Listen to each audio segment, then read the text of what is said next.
ወደ የነፍስ መስታወት ቻናል እንኳን በደህና መጡ።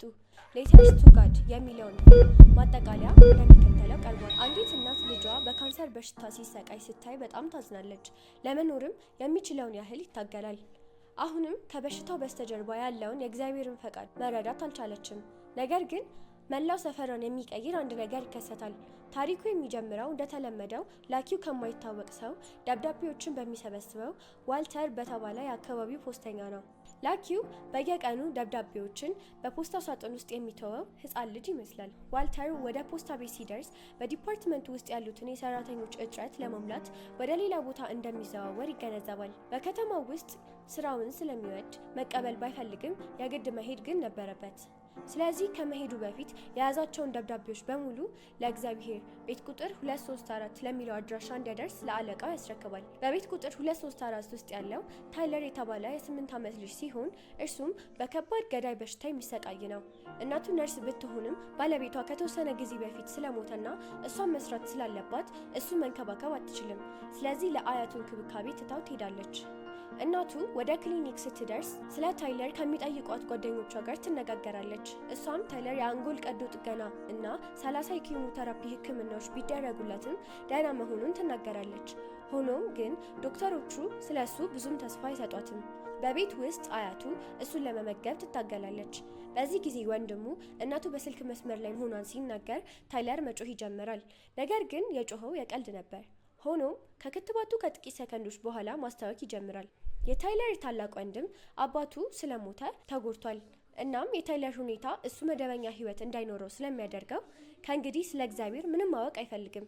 በዚህ ምክንያት አያቱ እሱን ለማበረታታት ትሞክራለች፣ ከሱ ጋርም ትጸልያለች። ታይለር ለእግዚአብሔር የዕለቱን ደብዳቤ ሲጽፍ ዛሬ ሜዱላ ብላስቶማ የሚለውን ቃል መጥራት እንደተማረ ይጠቅሳል። በተጨማሪም ለምን እንደታመመ፣ መድኃኒቶቹ ለምን እንደሚሸቱ፣ በሰማይ ውስጥ ብዙ ሰዎች እንዳሉ ይጠይቀዋል። እንዲሁም የእናቱን ፈገግታ ማየት እንደሚፈልግ በጣም በሐዘን ይነግረዋል። ምክንያቱም እሱ ከምንም በላይ የሚፈልገው ይህንን ነው። በዚያ ምሽት ከፖስተኛው ዋልተር ጋር በአንድ ቢሮ ውስጥ የሚሰራው ብራያን እንደተለመደው በጣም ሰክሮ ወደ ቤቱ ይመጣል። አለቃው ስልክ እስኪደውልም ድረስ ይተኛል። አለቃው ብዙ ተከታታይ ቀናት ስለቀረና ሊያናግረው እንደሚፈልግ በ30 ደቂቃ ውስጥ ቢሮ እንዲደርስ ይነግረዋል። ቢሮ እንደደረሰ አዲስ የመልእክት መስመር ይሰጡታል። ይህም የዋልተር የድሮ መስመር የነበረው ነው። አሁን የእሱ ስራ ነው። ታይለር ከትምህርት ቤት ለረጅም ጊዜ ከቀረ በኋላ ለመሄድ ይዘጋጃል። ታይለር ልጆቹ በመልኩ እንደሚስቁበት አስቦ ይፈራል። እናቱ ግን ምንም መሄድ እንደሌለበት ብትነግረውም ኢየሱስ ቢሆን በተመሳሳይ ይህን እንደሚያደርግ በማሰብ ይሄዳል። ደግሞ ሳም ከታይለር ጋር አብራ መብላት ስለምትፈልግ አብራው ትሆናለች። በክፍል ውስጥ መምህሯ ታይለር እንደገና እንደሚቀላቀላቸው ለቡድኑ ትናገራለች። እባካችሁ ሞቅ ያለ አቀባበል አድርጉለት፣ እናም በጣም ደግ ሁኑለት ትላለች። በዚህ ጊዜ አንድ ልጅ የታይለር በሽታ ተላላፊ እንደሆነ ይጠይቃል። ነገር ግን ጓደኛው ሳም ተናዳ ታይለር ካንሰር እንጂ ቅማል የለበትም ትለዋለች። ታይለርን በደስታ እየተቀበሉ እሱ ስለ በሽታ ያጋጠመውን ለሌሎች ልጆች ይነግራቸዋል። ይሁን እንጂ ልጆቹ በጥያቄያቸው ላይ ትንሽ ጨዋነት ይጎላቸዋል። ነገር ግን ሳም ጓደኛዋን ትከላከልለታለች። በሚቀጥለው ደብዳቤ ታይለር ምንም እንኳን ርዕሰ መምህሩ ቢሮ ቢጠሩም በትምህርት ቤቱ ጥሩ ጊዜ እንዳሳለፈ ለእግዚአብሔር ያሳውቃል። ስለዚህ እናቱ በሆነው ነገር ላይ ፈገግ ስትል ስላየ በጣም አመሰገነው። በጣምም ተደስቶ ሁሌ ደብዳቤዎቼን እንደምትቀበል አውቃለሁ፣ እግዚአብሔር ሆይ እናቴን ፈገግ የምታደርግበትን መንገድ የምታውቀው አንተ ብቻ ነህ ይላል። በተጨማሪም ወደ ቤቱ ሲመጣ አዲሱን ፖስተኛ እንዳያውና በድንገት በጫማው ላይ እንዳስታወከበት ለእግዚአብሔር ይነግረዋል። በፖስታ ቤት ውስጥ ብራያን በባልደረባው በአራት ቅሬታዎች ይከሰሳል። እሱ ግን በውሻ እንደተነከሰ፣ አንድ ልጅ ጫማው ላይ እንዳስታወከበት እና በተጨማሪም ለአምላክ የተላከ የህፃን ደብዳቤዎች አሉኝ በማለት ራሱን ያመካኛል። በዚህ ምሽት ብራያን እንደተለመደው ወደ ባር ይገባል። ጓደኛው ሰክሮ እንዳያሽከረክር የጭነት መኪናውን ቁልፍ እንዲሰጠው ይጠይቀዋል። ብራያን ከኪሱ ሲያወጣ የታይለር ደብዳቤዎችን ያገኛል። ከዚያም ምን እንደሚያደርጋቸው እንደማያውቅ ይገልጻል። ጓደኛውም እየሳቀ ምናልባት እሁድ ወደ ቤተክርስቲያን ሊወስዳቸው እንደሚገባ ይነግረዋል። ልክ ከባሩ ሲወጣ አንዲት አነስ ያለች ቤተክርስቲያን አገኘ። ስለዚህ ደብዳቤዎቹን ጥሎ ለመሄድ እድሉን ተጠቀመ። ፓስተሩ ከመሄዱ በፊት የደብዳቤዎቹን ባለቤት እና ቤተሰቡን እንደሚያውቅ እና ለእነሱም ብዙ እንደሚጸልዩ ይነግረዋል። በተጨማሪም እግዚአብሔር ደብዳቤዎቹን ወደ እሱ የላከበት የተወሰነ ምክንያት ሊኖር እንደሚችል ይነግረዋል። በመጨረሻም ደብዳቤዎቹ ለእሱ የተላኩ ስለሆኑ የእግዚአብሔርን ድምፅ ለመስማት መሞከር እንዳለበት ይነግረዋል። በማግስቱ ብራያን ከጎረቤቶቹ የተላከለትን ስጦታ ለታይለር ለመስጠት ወደ ቤቱ ይሄዳል።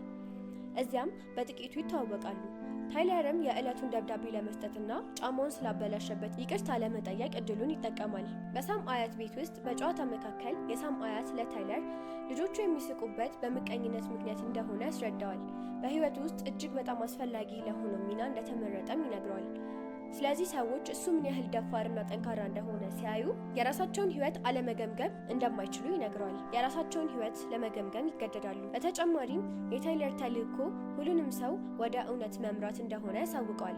ያ እውነትም እግዚአብሔር ነው። ምንም እንኳን ሳም ባይገባትም ታይለር ግን ተረድቶታል። ታይለር መጥፎ ስሜት ሲሰማው አያቱ ልጆቹ በደስታ እንዲሄዱ ታይለር ላይ አንዳንድ የውሸት ቅንድቦች አደረገለት። ወደ ቤት ሲመለስ ታይለር ታላቅ ወንድሙ በየቀኑ መኖር ያለበት ህይወት ከእንግዲህ መቋቋም ስለማይችል ከአያቱና ከእናቱ ጋር ይከራከራል። አያቱ ከእግዚአብሔር የሚመጡትን መልካም ነገሮች ብቻ መቀበል እንደሌለብን በመግለጽ ትወቅሰዋለች። ሆኖም እሱ ወንድሙን እንደሚጠላ አጥብቆ ይናገራል።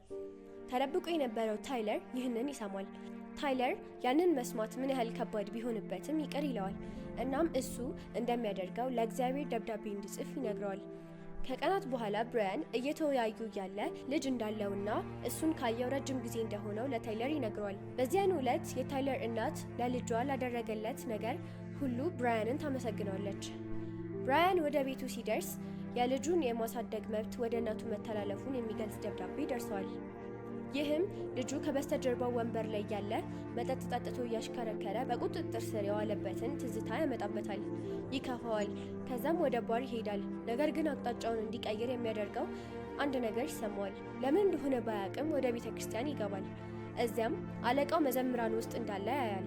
ይገረማል እና ለመሸሽ ይሞክራል። ነገር ግን አለቃው ጠርቶት እንዲነጋገሩ ይጋብዘዋል። እዚያም ብራያን ለሱ በጣም እንደረፈደበትና የነካው ነገር ሁሉ እንደሚጠፋ ይነግረዋል። አለቃው ያጽናናዋል፣ ያበረታታዋል። የታይለር እናትም ከእንግዲህ መቋቋም አልቻለችም።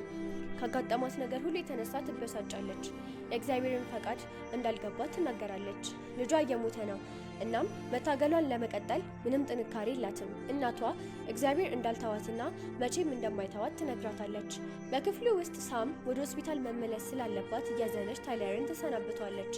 በዚህ ጊዜ ታይለር በትምህርት ቤት ላፊዘበት አሌክስ ለተባለው ልጅ ደብዳቤ እንድታደርስለት ይሰጣታል።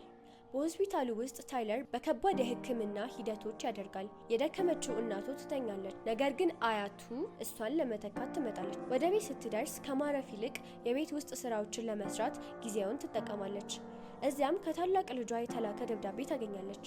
በሱ ውስጥ በመጀመሪያ አባቱን አሁን ደግሞ ታይለርን በማጣቱ ሁሉንም ነገር እንዳጣ ይጠቅሳል። በተጨማሪም ከዚህ በፊት እንደ ሲኒማ መሄድ፣ ወጥቶ መብላት የመሰሉ ያደርጓቸው የነበሩ ነገሮችን እንደሚናፍቅ ይነገራል። እናቱ ለማንም ጊዜ እንደሌላት ያውቃል። እናም ከሁሉም ነገር በኋላ የእሷ ጥፋት ስላልሆነ አሁንም ቢሆን እንደሚወዳት ይናገራል። ደግሞም ደብዳቤውን የጻፈው ወንድሙ ስለጠየቀው ብቻ እንደሆነ ይገልጻል። ይህ በእንዲህ እንዳለ በሆስፒታሉ ውስጥ ብራያን ከሳምና ከአሌክስ ጋር ይመጣል። ታይለር በጣም ይደሰታል። አሌክስ በትምህርት ቤት ካንሰር ባለበት ልጅ ላይ በመሳቁ የጥፋተኝነት ስሜት እንደሚሰማው እና ለእግዚአብሔር የጻፈውን ደብዳቤ ይሰጠዋል። እባክን ለታይለር ይቅርታ እንዲያደርግልኝ ንገረው ይላል። አሌክስ ወደ እግዚአብሔር እንዲቀርብና ወደ ልቡ እንዲያስገባው ሶስቱም ይጸልያሉ።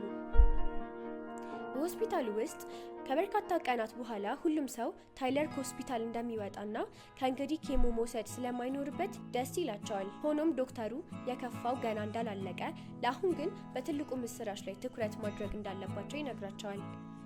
በዚያው ምሽት ሁሉም ጎረቤቶቹና በሰፈሩ ያሉ ጓደኞቹ ታይለር ወደ ቤቱ ለመቀበል ድግስ ያዘጋጃሉ። በጣም ልዩ ምሽትም ያሳልፋሉ። ቀናት አለፉ።